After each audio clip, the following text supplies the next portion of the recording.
Nepal cricket team की journey की अगर हम बात करें तो इस साल उन्होंने 3 बड़े टूर्नामेंट्स खेले जो कि उनके घर से बाहर थे। अगर हम देखें सबसे पहले वर्ल्ड कप क्वालिफायर, उसके बाद इमर्जिंग एशिया कप और फिर उसके बाद आया एशिया कप 2023 जहां पर अभी उन्होंने रिसेंटली पार्टिसिपेट किया। इन 3 बड़े टूर्नामेंट्स में ढेर सारे डिस्कशंस हुए, एनालाइज वगैरह सब आपने हमारे सुने, सारे थॉट्स हमने और आपने सबने मिलकर कहीं ना कहीं रखे। परफॉर्मेंस हमने देखी किस तरीके की रही, कुछ ख़राब, कुछ काफ़ी ज़्यादा ख़राब, कुछ बहुत अच्छी, कुछ प्रॉमिसिंग। कहीं ना कहीं ओवरऑल अगर हम इन 3 टूर्स को रेटिंग में कन्वर्ट करें तो डेल क्रिकेट क्या रेटिंग देना चाहेगा इस 3 टूर्नामेंट्स के, तो डिस्कशन हम सारी आपके सामने रख चुके हैं, लेकिन अब बारी है रेटिंग देने की विद परफॉर्मेंस स्टैट्स के साथ। तो शुरुआत सबसे पहले करेंगे वर्ल्ड कप क्वालिफायर से। वर्ल्ड कप क्वालिफायर में जो टीम ने पार्टिसिपेट किया वो 2018 के बाद उन्होंने वापस से यहाँ पर इस बार पार्टिसिपेट किया। एक चीज़ और गौर करने वाली बात है, वो क्या है वो आपको आगे ज़रूर बताएंगे, लेकिन सबसे पहले एंड वर्ल्ड कप क्वालिफायर के मोटे मोटे स्टैट्स जो हैं वो नेपाल के क्या रहे इस जर्नी में जब उन्होंने शुरुआत की। बिल्कुल, देखिए अगर हम बात करें नेपाल की वर्ल्ड कप क्वालिफायर में, तो नेपाल ने ओवर्स जो खेले थे वहाँ पर 300 ओवर्स में से टोटल जो होते हैं 6 मैच के 300 ओवर्स, उसमें 280.3 ओवर्स उन्होंने खेले थे, 280.3 ओवर, यानी कि 1683 या 1683 बॉलें फेस की थी नेपाल ने उस दौरान, उस टूर्नामेंट के दौरान, जहाँ पर उन्होंने 1359 रन बनाए, 1359, जी हाँ, 1359 रन। और साथ ही साथ अगर बात करें कि कितने विकेट गिरे नेपाल के करते हुए, तो 60 विकेट में से 48 विकेट वहाँ पर नेपाल ने गंवा दिए थे अपने, अगर हम बात करें। और वहीं पर कितने विकेट लिए थे नेपाल के बॉलर्स ने, तो यहाँ पर 60 में से 40 विकेट नेपाल के बॉलर्स ने निकाले थे। वहीं पर 50s 6 आई थी और सेंचुरी कोई भी नहीं लगी थी। इतना बड़ा टूर्नामेंट बिना सेंचुरी के चला गया, कहीं ना कहीं ये अपसेट ज़रूर था।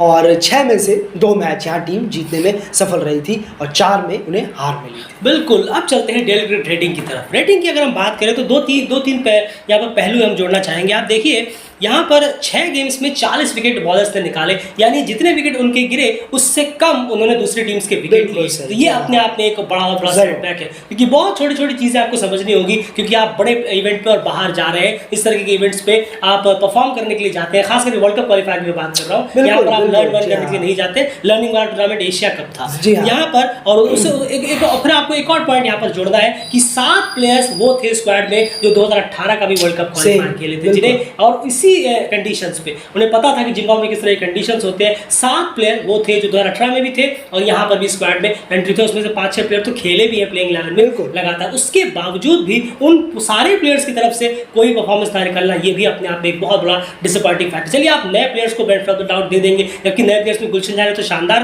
परफॉर्मेंस की थी, लेकिन जो एक्सपीरियंस प्लेयर थे जिन्होंने पिछला वर्ल्ड कप क्वालिफायर खेला था वो परफॉर्मेंस नहीं दे पाए, उसके पीछे कोई एक्सक्यूज बिल्कुल भी नहीं बनता, वो भी उन्हीं कंडीशंस पे। ये होता है कि चलिए पिछला बार इंग्लैंड में था, इस बार जिम्बाब्वे में, तो ऐसा लग रहा है कि नहीं, तो पोल अपार्ट कंडीशन है, उन्हीं कंडीशंस में डिसअपॉइंटमेंट जरूर था। और ओवरऑल 6 50s 6 मैचों में 6 मैच आपने खेले, 6 यानी 150 पर मैच, एक ओडीआई 50 ओवर के गेम में। आप सोचिए, खुद में ही सोच के देखिए कि कितनी ज़्यादा खराब परफॉर्मेंस यहाँ पर वर्ल्ड कप क्वालिफायर में रही है। और 2018 के मुकाबले क्या कुछ हमें प्रोग्रेस देखने को मिला? जी नहीं, बिल्कुल भी नहीं। 2018 में भी नेपाल ने 8वें नंबर पर फिनिश किया था और यहाँ पर भी टीम ने 8वें नंबर पर फिनिश किया। तो ओवरऑल डेल क्रिकेट की जो रेटिंग यहाँ बनेगी वो है 10 आउट ऑफ 3। 3 पॉइंट्स हम यहाँ पर देना चाहेंगे आउट ऑफ 10 नेपाल के वर्ल्ड कप क्वालिफायर का जो परफॉर्मेंस रहा। याद रखिएगा, वर्ल्ड कप क्वालिफायर आप पहली बार नहीं खेल रहे थे। वर्ल्ड कप क्वालिफायर में 6 से 7 प्लेयर वो थे जो 2018 में खेले थे।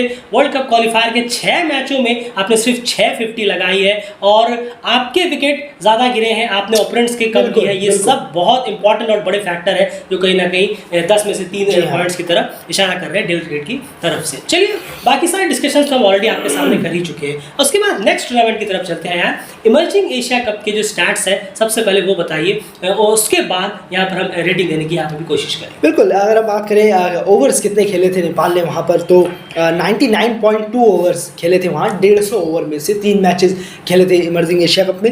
596 बॉलें फेस की थी, वहीं पर 505 रन उन्होंने बनाए थे। और उसके बाद जो विकेट्स गिरे थे वो 27 विकेट थे नेपाल के जो इमर्जिंग एशिया कप में गिरे 3 मैचेस में 30 में से। और विकेट जो उन्होंने निकाले थे वो है 17 विकेट उन्होंने निकाले ओवरऑल तीनों मैचों में मिलाकर। वहीं पर अगर हम बात करें 50s और सेंचुरीज़ की, तो फिर से खाली हाथ थे सेंचुरी में, और 50s में सिर्फ 3 अर्धशतक लगाए थे वहाँ पर, और सारे एक मैच सिर्फ जीते और दो में उन्हें हार मिली, जैसे इंडिया ए और पाकिस्तान ए के खिलाफ, और यूएई के ए के खिलाफ उन्हें जीत मिली थी। बिल्कुल, तो ये कहीं ना कहीं पूरे स्टैट्स रहे थे। अब जो यहाँ पर देखने वाली बात है वो ये है कि 505 रन स्कोर किए 3 मैचेस में, तो ये भी कहीं ना कहीं बहुत कम रहे हैं। यूएई के खिलाफ भी अगर हम देखें ओवरऑल, सही कहा आपने। देखिए, अगर आप यूएई को देखेंगे तो वहाँ पर भी 159 पे तकरीबन का स्कोर था, उसमें भी 7 विकेट गंवा दिए नेपाल ने उसको चेस करते करते।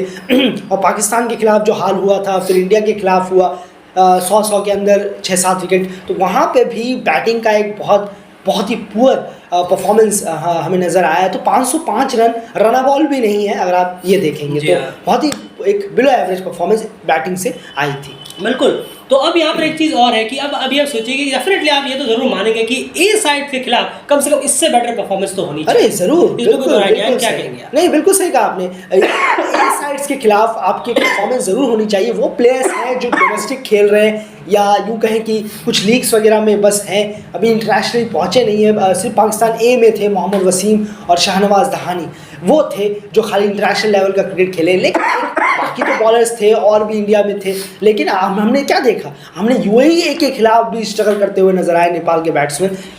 तो फिर इंडिया ए और पाकिस्तान ए की हम क्या बात कर सकते हैं, लेकिन उसमें भी कोई एक्सक्यूज़ होना नहीं चाहिए था। फिर भी यूएई के खिलाफ जो परफॉर्मेंस हुआ था, 3 50s आई हैं वहाँ पर, सेंचुरी अभी भी नहीं आई, बल्लेबाज बड़ी इनिंग बिल्कुल नहीं खेल पा रहे हैं। तो ये कहीं ना कहीं अपने आप में एक खुद से फेलियर है, बैट्समैन का लगातार फेलियर है। और बॉलर्स का फिर से है, देखिए बॉलर्स ने कम विकेट अब निकाले हैं, और विकेट बैट्समैनों नेपाल के बैटिंग के ज़्यादा गिरे हैं, और बॉलर्स ने विकेट निकाले कम है। फिर से ये एक और बार एक टूर्नामेंट में साबित हो गया। बिल्कुल, तो ये कहीं ना कहीं हाल रहा है। तो इमर्जिंग एशिया कप में डेफिनेटली, और नेपाल की बात करें तो उनकी मेन टीम थी।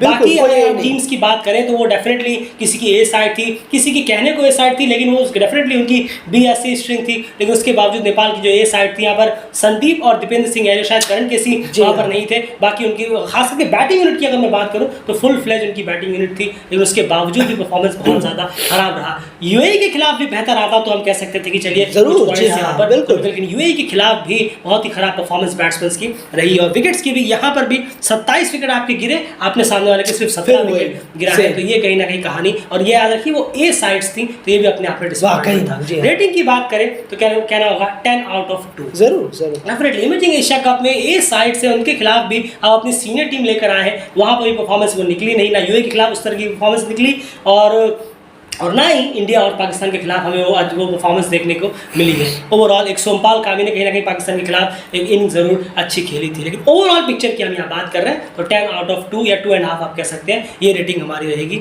इमर्जिंग एशिया कप के लिए। Last but not least Asia cup 2023 की बात करें डेफिनेटली, तो एशिया कप में एंड स्टैट्स क्या कहते हैं, फिर चलते हैं रेटिंग्स वगैरह की तरफ। ज़रूर, नेपाल ने 100 ओवर्स थे, 2 मैच ही थे यहाँ पर, और उसमें से 72 ओवर्स में उन्होंने बल्लेबाजी की और 432 बॉलें फेस की हैं इस दौरान, इस टूर्नामेंट पे एशिया कप में, जहाँ पर 334 रन बनाए हैं और विकेट गंवाए हैं। पूरे ऑल आउट हुई है दोनों बारी, और सामने वाली टीम के विकेट गिराए हैं उन्होंने एशिया कप में सिर्फ 6, जो पाकिस्तान के गिरे थे। पाकिस्तान जब अपनी वहीं पर बात करें सिर्फ 51 यहाँ आई है, और कोई शतक आया नहीं, और दोनों ही मैचों में नेपाल को यहाँ हार मिली थी। खैर वो बात अलग है, लेकिन एक बैटिंग से फिर से हम देखेंगे तो विकेट गिरे ज़्यादा हैं, फिर वही सिमिलर सिचुएशन, सिमिलर परफॉर्मेंस कहीं ना कहीं नज़र आ रही है। विकेट खुद के ज़्यादा गिर रहे हैं, लेकिन सामने वाले ओपोनेंट्स के बॉलर विकेट कम निकाल रहे हैं। यहाँ पर भी रन बॉल भी नहीं है अगर हम रन्स की बात करें, जो कि होना, खैर परफॉर्मेंस भी जो हुआ था पाकिस्तान के खिलाफ, और फिर इंडिया के खिलाफ थोड़ा इंप्रेसिव करने की कोशिश की, बल्लेबाजों ने अच्छा करने की कोशिश की है वहाँ पर, इसलिए ये नतीजा है कि ये रन्स भी यहाँ तक पहुँचे। बिल्कुल सही कहा आपने। तो कहीं ना कहीं एशिया कप में अगर हम देखें तो पहले मैच में सोमपाल कामी और आरिफ ने जो इनिंग खेली थी वो इनिंग्स कहीं ना कहीं थोड़ी बहुत बेहतर थी। उसके अलावा पूरी ओवरऑल जो है वो पूरी तरह से कंप्लीट डल परफॉर्मेंस था, और उसके लिए डेफिनेटली आपको ये नहीं कहना कि हाँ ये क्या कर दिया आपने, ये बहुत खराब खेले, बिल्कुल भी नहीं। आप वहाँ पर पहली बार गए थे, लेकिन जो चीज़ हमने ऑलरेडी पॉइंट आउट की है, गुलशन, दीपेंद्र और कुशल मल्ला डेफिनेटली उन्होंने अपना विकेट थ्रो किया था, उस पर हम अभी भी कायम है कि वो डेफिनेटली कम से कम 60-70 रन वहाँ से मिनिमम और जोड़ सकते थे, जहाँ पर वो शादाब और नवाज की बॉलिंग खेल रहे थे, जहाँ पर इतनी दिक्कत उन्हें नहीं होनी चाहिए थी, वो एक बहुत बड़ी चूक जरूर हुई थी। उसके बाद इंडिया के खिलाफ जब वो बैटिंग करने के लिए उतरे, ज़बरदस्त बैटिंग की है प्लेयर्स ने,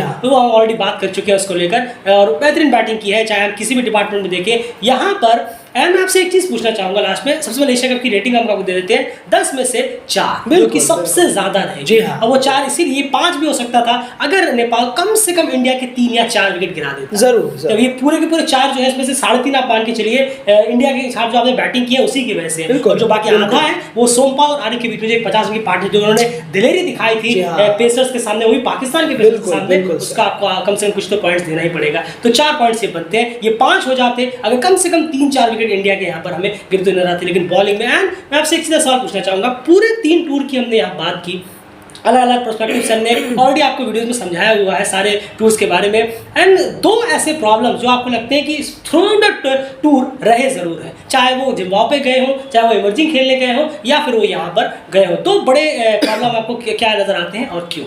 नहीं, ज़रूर देखिए, एक तो फील्डिंग का है, ऑब्वियसली वर्ल्ड कप क्वालिफायर में और एशिया कप में जिस तरह की फील्डिंग हमें देखने को मिली है, बहुत ही पुअर फील्डिंग अगर हम देखें। उसके बाद हम यहाँ पर बात करें बॉलिंग की, बॉलिंग डिपार्टमेंट की, तो वो तो बहुत ही ख़राब रहा है नेपाल का।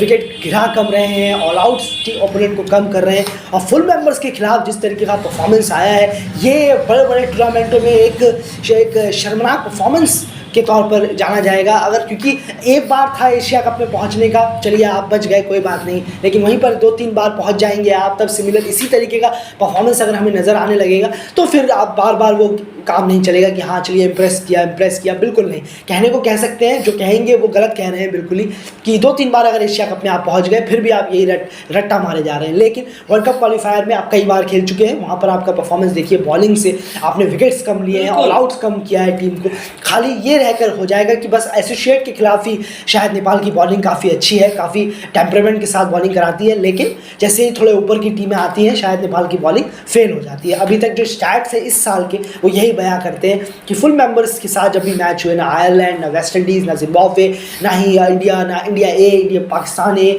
और फिर इंडिया पाकिस्तान की सीनियर साइड, मेन साइड, सबके खिलाफ बहुत ही ख़राब बॉलिंग का परफॉर्मेंस हुआ। शुरुआत अच्छी थी, 2-3 विकेट मिल जाते हैं, फिर बॉलिंग ख़राब हो जाती है, बड़ी बड़ी पार्टनरशिप जम जाती है और मैच निकल जाता है, बहुत दूर चला जाता है कहीं। तो बार बार ये गलती हमें देखने को मिली है। तो बॉलिंग पर बहुत ज़्यादा काम करने की ज़रूरत है बॉलर्स को, स्पेशली आप जब अपने से बहुत बड़ी टीमों के खिलाफ खेलते हो। अब वेस्ट इंडीज़ तो इतनी बड़ी टीम भी नहीं थी, जिम्बाब्वे हो, आयरलैंड हो, इनका तो खस्ता हाल हो रखा है। और वर्ल्ड कप क्वालिफायर में जी हम एक और पॉइंट उन्होंने भूल गया, वर्ल्ड कप क्वालिफायर में ओमान और स्कॉटलैंड ने आयरलैंड टीम्स को मात दी थी वहाँ पर, लेकिन नेपाल उन्हें आयरलैंड तक को नहीं हरा पाया। ये अपने आप में एक बहुत बड़ा डिसअपॉइंटमेंट था क्योंकि वर्ल्ड कप क्वालिफायर में निकल कर आया था। बिल्कुल सही, तो यही कहने का मतलब है कि बॉलिंग डिपार्टमेंट और बैटिंग तो बहुत टाइम से स्ट्रगल कर रही है, लेकिन अगर बॉलिंग भी साथ साथ में स्ट्रगल करने लगेगी अपने से बहुत बेहतर टीमों के खिलाफ, तो फिर बड़े बड़े टूर्नामेंटों में जाकर वहाँ तो पहुँच तो जाएंगे, लेकिन एक क्या इम्प्रेसिव परफॉर्मेंस आप या जीत पाएंगे, इस परफॉर्मेंस से तो शायद उम्मीद इतनी नहीं होती है जो स्टैट्स, जो नंबर्स हमें world cup qualifier, emerging Asia cup और एशिया कप में दिखे। बिल्कुल, तो क्रिस्टल क्लियर ये है, जैसे कि एट द एंड 100 बातों की एक बात ये कहें कि एशिया कप डेफिनेटली आप एक्सक्लूड करिए क्योंकि आप पहली बार वहाँ पर खेल रहे हैं, उसमें भी आपने कई सारे रिकॉर्ड्स बना दिए। जी हाँ, एशिया कप एक्सक्लूड करिए, लेकिन हमारा जो मोटे तौर पर जो बात है वो है वर्ल्ड कप क्वालिफायर और emerging Asia cup. World cup qualifier में कोई भी एक्सक्यूज और बहाने नहीं चलेंगे क्योंकि हमसे आपको बताया 7 प्लेयर्स वो थे जो 2018 में वर्ल्ड कप क्वालिफायर भी खेले हुए थे इन्हीं कंडीशंस पे। आप ओमान और स्कॉटलैंड ने आयरलैंड को हरा दिया, आप आयरलैंड तक को नहीं हरा पाए। ओवरऑल विकेट्स आपने टीम्स के ज़्यादा नहीं निकाले, शुरुआत में थोड़ी सी आपको अच्छी पकड़ मिली, उसके बाद आपने क्लोज कर दिया। जिम्बाब्वे, वेस्ट इंडीज, इन जैसी टीमों के खिलाफ भी और आयरलैंड, इन तीनों टीमों के खिलाफ भी टीम ने जो है जीत दर्ज करने में नाकामयाब रहे। खास करके अगर हम बात करें आयरलैंड और वेस्ट इंडीज के खिलाफ, जहाँ पर स्कॉटलैंड और नीदरलैंड्स ने एक डोमिनेटिंग परफॉर्मेंस दी और जहाँ पर आपकी पकड़ अच्छी थी, उसके बावजूद भी आप उस मैच को जीत नहीं पाए। तो ओवरऑल ये पूरा हाल रहा, ये रेटिंग्स का हाल रहा। आपकी क्या राय कमेंट बॉक्स में जरूर रखिएगा कि आप कितने रेटिंग्स देना चाहेंगे इन 3 टूर्स में, सारी चीज़ों को ध्यान में रखते हुए। डेफिनेटली अगर आप बहुत ही गौर से सारी चीज़ों को समझेंगे कि हाँ वर्ल्ड कप क्वालिफायर में क्या बहाने हैं, क्या बहाने नहीं है, इमर्जिंग एशिया कप में क्या बहाने हैं, क्या नहीं है, एशिया कप में चलिए बहुत सारे हैं और एशिया कप में फिर भी टीम ने बहुत अच्छा परफॉर्मेंस दिया इंडिया के खिलाफ, तो उसमें कोई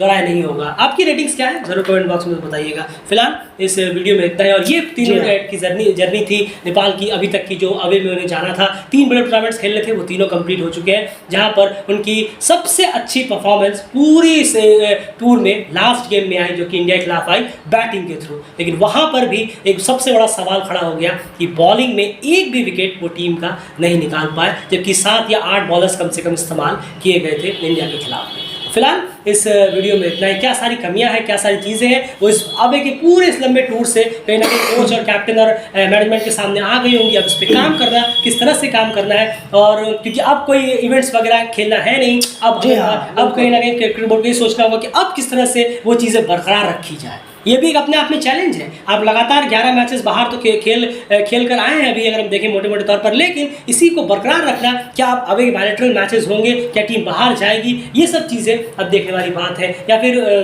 डेफिनेटली अभी तो रीजनल फाइनल्स आ रहे हैं, उसके बाद किस तरह से एशियन गेम्स है, उसमें आपको 2-3 मैचेस खेलने बाहर जाना है, उसके बाद रीजनल फाइनल्स है, और फिर देखना होगा कि अवे टूर्नामेंट टूर्स के लिए अवे में टीम जो तैयारी बेहतर करे, उसके लिए क्या कुछ प्रिपरेशंस, क्या कुछ प्लान्स क्रिकेट बोर्ड और कोच मिलकर बनाते हैं। फिलहाल इस वीडियो में इतना है।